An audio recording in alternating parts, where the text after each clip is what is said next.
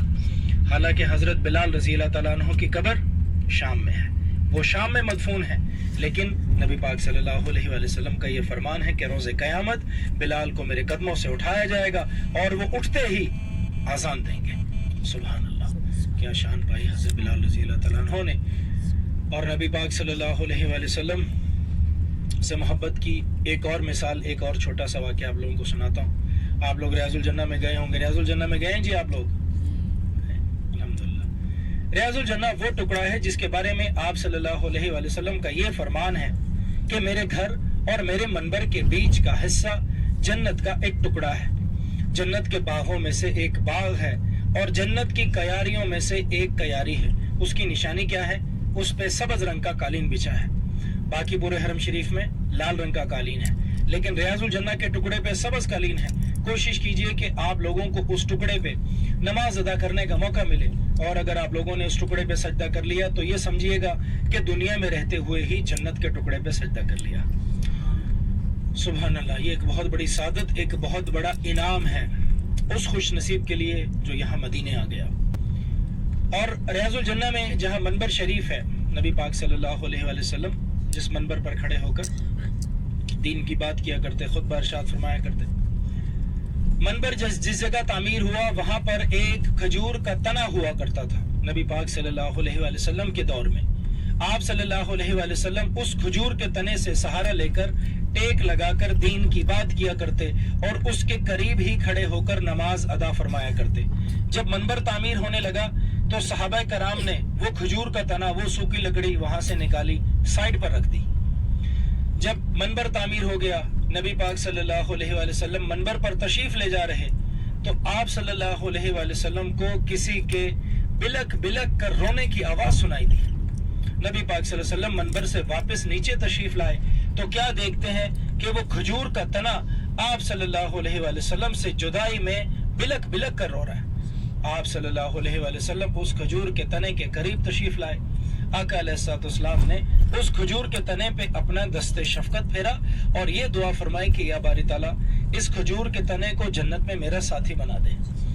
تب اس کھجور کے تنے نے رونا بند کیا اور وہ کھجور کا تنا ریاض الجنہ میں جہاں منبر تعمیر ہے اس کے قریب ایک ستون ہے, ستون حنانہ, اس کے نیچے دفن ہے.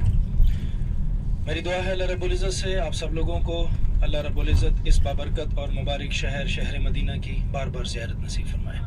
آپ سب لوگوں کا عمرہ قبول و منظور فرمائے, اور اللہ رب العزت ہم سب لوگوں کو نبی پاک صلی اللہ علیہ وآلہ وسلم کے بتائے ہوئے طریقوں پہ زندگی گزارنے. خندق کی تفصیل ہماری اگلی زیارت ہے. خندق کا مقام جہاں اسلام کا تیسرا بڑا غزوہ ہوا, اسے جنگ احزاب بھی کہا جاتا ہے, اور قرآن کے 21ویں پارے سورہ الاحزاب میں اس کا ذکر موجود ہے. آپ میں سے جس حاجی نے قرآن کے 21ویں پارے میں سورہ الاحزاب کا ترجمہ پڑھا ہے اس واقعے کے بارے میں پڑھا ہوگا, سنا ہوگا. جس نے نہیں پڑھا ضرور پڑھیے گا. قرآن کے 21ویں پارے میں ایک سورہ ہے سورہ الاحزاب. یہ واقعہ قرآن میں موجود ہے. احزاب حزب کی جمع ہے جس کے معنی گروہ کے ہیں, یعنی تمام اسلام دشمن اس وقت مسلمانوں کے جتنے بھی دشمن تھے وہ گروہ کی صورت میں جمع ہو کر مسلمانوں کے مرکز مدینہ منورہ پر حملے کے لیے آئے. تو جب کفار مکہ نے 10,000 کے لشکر کے ساتھ جنگ کا اعلان کیا تو نبی پاک صلی اللہ علیہ وآلہ وسلم نے اپنے تمام صحابہ کو مشورے کے لیے جمع فرمایا کہ کفار مکہ جنگ کرنا چاہتے ہیں, بتاؤ ان کا مقابلہ کیسے کیا جائے. ہر صحابی نے اپنی عقل استطاعت کے مطابق مشورے دیے, لیکن آپ صلی اللہ علیہ وآلہ وسلم نے اس وقت اپنے سب سے بزرگ صحابی یعنی سب سے طویل عمر پانے والے صحابی کے مشورے کو پسند فرمایا. اور آپ صلی اللہ علیہ وآلہ وسلم کے صحابہ میں اس وقت سب سے بزرگ صحابی کون سے تھے؟ آپ میں سے کوئی بتائے. جزاک اللہ, اللہ تعالیٰ آپ کی مرد راست فرمائے.